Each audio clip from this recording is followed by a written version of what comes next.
মৃত্যু এক অনিবার্য সত্য। তবুও মৃত্যুকে ফাঁকি দিতে যুগে যুগে মানুষ কত কিছুই না করেছে। পুনরুজ্জীবনের আশা জাগিয়ে এবার মরদেহ সংরক্ষণের ব্যবসা খুলে বসেছে এক জার্মান প্রতিষ্ঠান।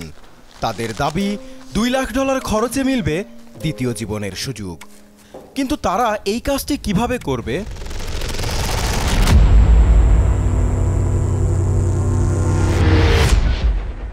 ইউরোপের প্রথম ক্রায়োনিক্স ল্যাব টুমোরো বায়ো তাদের বিশেষায়িত এক অ্যাম্বুলেন্স দাঁড়িয়ে বার্লিনের একটি সড়কের পাশে। উদ্দেশ্য একটা ফোন কলের, সাথে সাথেই ছুটবে লাশের খোঁজে। ল্যাবে আনার আগেই গাড়িতেই চলবে হিমায়িতকরণ আর ধোয়া মোছার কাজ।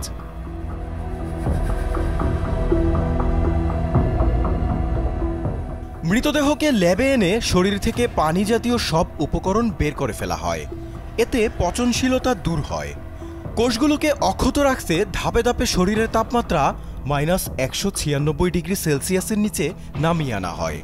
এ সময় ক্রায়োপ্রোটেক্টিভ এজেন্ট, ডাইমিথাইল সালফোক্সাইড আর ইথাইলিন গ্লাইকোলের মতো কেমিক্যাল প্রয়োগ করা হয়।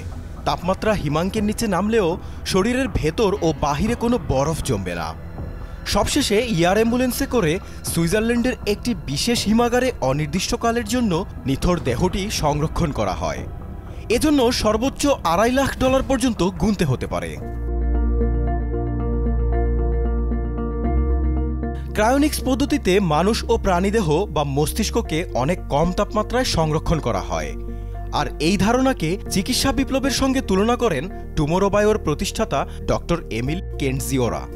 তিনি মনে করেন একসময় অসম্ভব মনে হলেও এখন অহরহ অঙ্গপ্রত্যঙ্গ প্রতিস্থাপন হচ্ছে। চিকিৎসা বিজ্ঞানের অবদানে আগামীতে হয়তো মরদেহে প্রাণ ফেরানো সম্ভব হবে। তাই অক্ষতভাবে দেহ সংরক্ষণ করা সবচেয়ে জরুরি।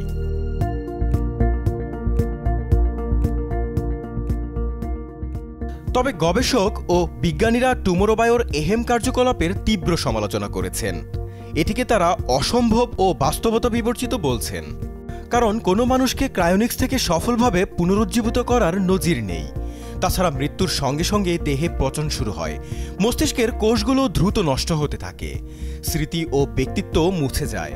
তাই অঙ্গপ্রত্যঙ্গ ট্রান্সপ্লান্ট করা গেলেও ভবিষ্যতে পুনরুজ্জীবনের সম্ভাবনা প্রায় অসম্ভব।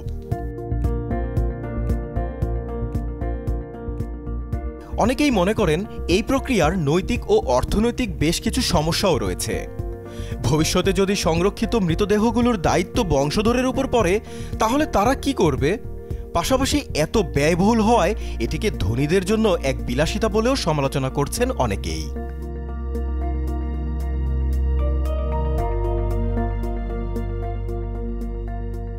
তবে সমালোচক ও বিজ্ঞানীদের সংশয়কে বুড়ো আঙুল দেখানো লোকের সংখ্যাও কিন্তু নেহাত কম নয়।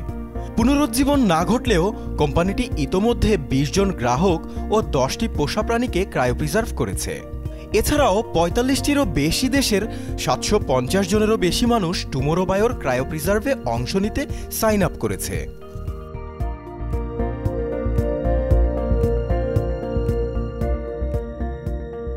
ক্রায়োনিক্সের সমর্থকরা বিষয়টিকে ঝুঁকি হিসেবে দেখলেও সম্ভাব্য সুফলকে অগ্রাহ্য করতে কিন্তু একদমই ইচ্ছুক নন। কিছু গ্রাহক জীবন বীমার মাধ্যমে এর খরচ বহন করছেন এবং একে টাইম ট্রাভেলের একটা সুযোগ হিসেবেও দেখছেন। টুমোরো বায়োর ওয়েবসাইটে দেয়া তথ্য বলছে 2025 সালের মধ্যেই তারা নিউরাল স্ট্রাকচার সংরক্ষণ এবং 2028 সালের মধ্যে রিভার্স ক্রিওপ্রিজার্ভেশনের ক্ষমতা অর্জনের উচ্চাভিলাষী লক্ষ্য রয়েছে।